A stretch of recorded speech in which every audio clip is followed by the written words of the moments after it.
Hello and welcome to my presentation of the eNNclave framework for fast and secure offline inference. My name is Alexander Schlögl and I'm a PhD student at the University of Innsbruck.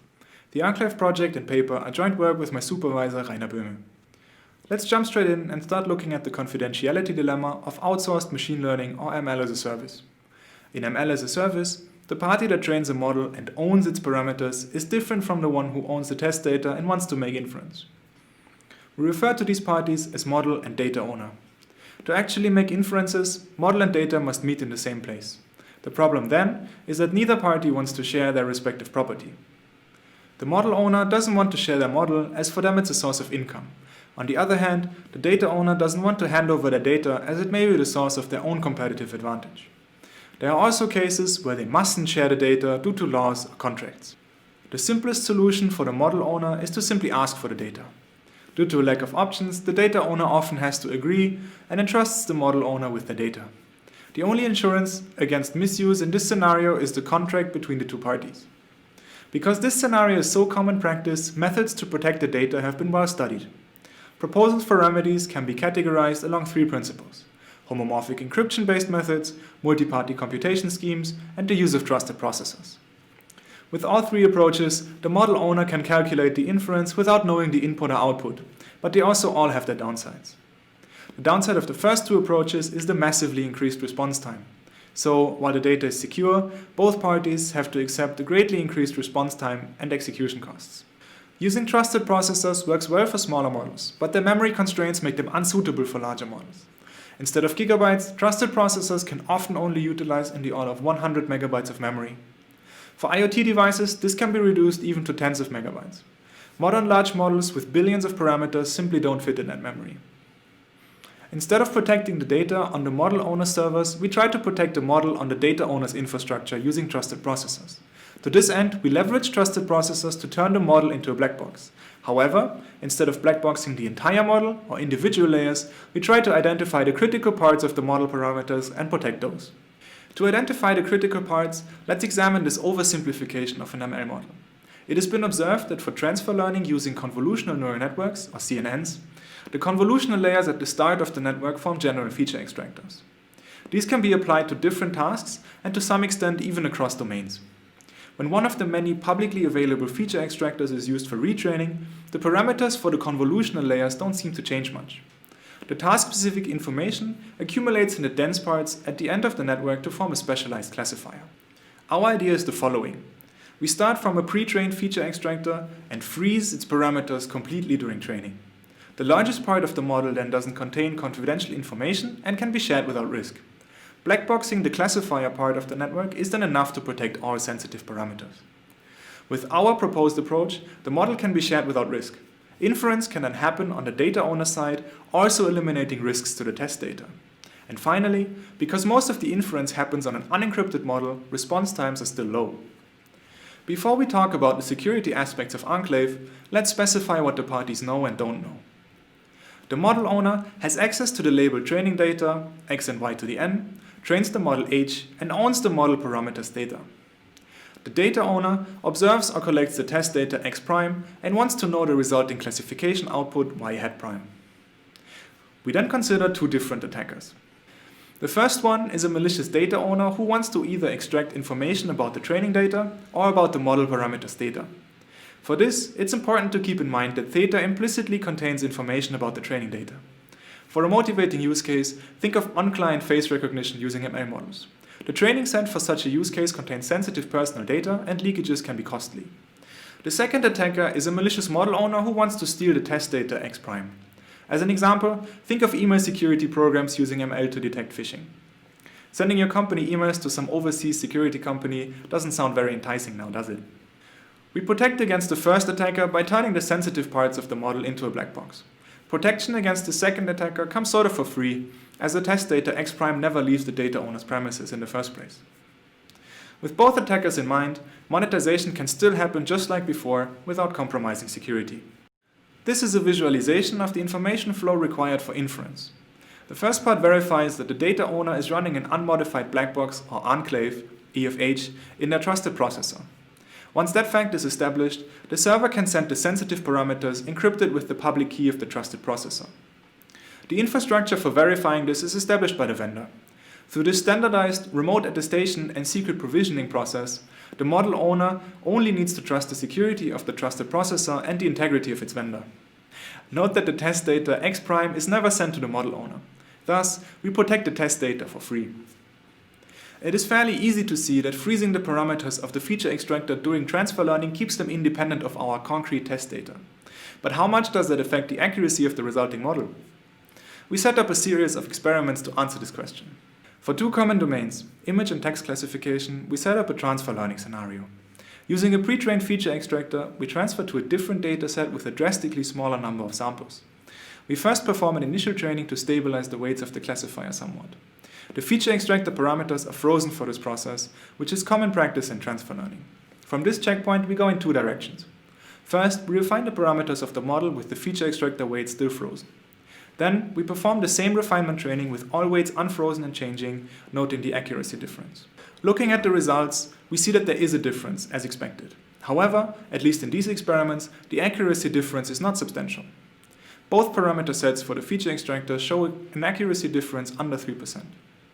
We use two parameter sets because it has been noted that feature extractors trained on a similar dataset as the transfer target perform better than general ones. This holds for our experiments as well. It does not, however, affect the accuracy difference between frozen and unfrozen parameters too much. The accuracy difference for the text analysis experiment was even lower at 1.5%, and details can be found in the paper. Whether these accuracy losses are bearable depends on the specific use case. Still, our experiments indicate that freezing the feature extractor is practical. The remaining choice is then a trade-off between classification performance and parameter confidentiality, which has not been possible before.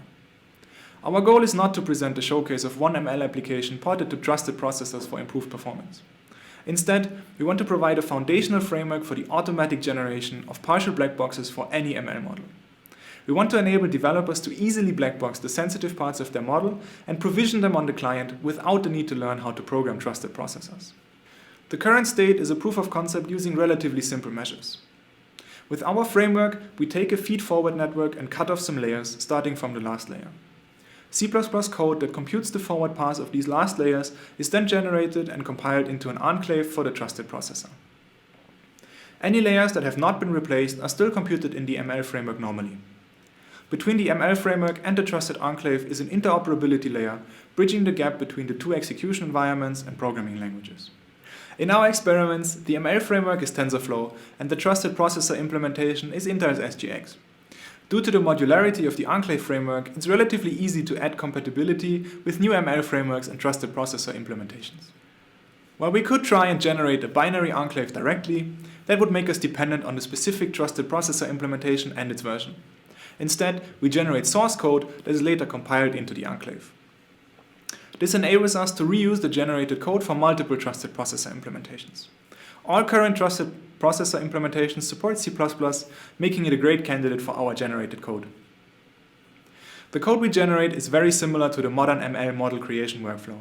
It's just a series of calls into previously implemented operators. We re-implemented all required TensorFlow operations in C++ and then call these functions in the required order. The actual generation is done through relatively simple text templates. Inputs, outputs, sizes, and the control flow are all known at generation time and are inserted into the templates. This includes the allocation size of buffers and error handling. A small example of generated code can be seen here. We already know that existing methods can cause large performance impacts. So how large is the impact of our method? To answer this question, we did a series of performance evaluations at every possible split in each of our ML models. For each split, we perform one inference and measure TensorFlow time, black box instantiation, and black box execution time. All tests were carried out using TensorFlow for CPU, as using the GPU for a single image does not pay off due to the time it takes to transfer the data to the GPU in the first place. Here you can see our evaluation results. In the leftmost column, we don't have a black box, and in the rightmost column, all layers are black boxed. Each tick in between means another layer, starting from the end of the model, is moved to the black box. The dashed vertical line indicates the border between feature extractor and classifier. Also, please note the log scale on the y-axis. When only the dense layers of the classifiers are black boxed, the black box instantiation outweighs the execution time. Both together increase the total execution time by 1 order of magnitude, but only to a total of 1 second. For comparison, methods utilizing homomorphic encryption report response times of around 250 seconds for simpler networks. At tick 8 start the convolutional layers, which massively pushes up the computation time. This is in part due to our then barely optimized implementation of convolutions. The takeaway here is that blackboxing the classification part of the model is practical, especially if the black box instantiation time can be amortized over multiple inferences. The paper contains more performance results, and the code for replicating these experiments can be found in our repository. I will show the link at the end. To summarize, we propose a new point in the design space for secure inference on larger neural networks in untrusted domains.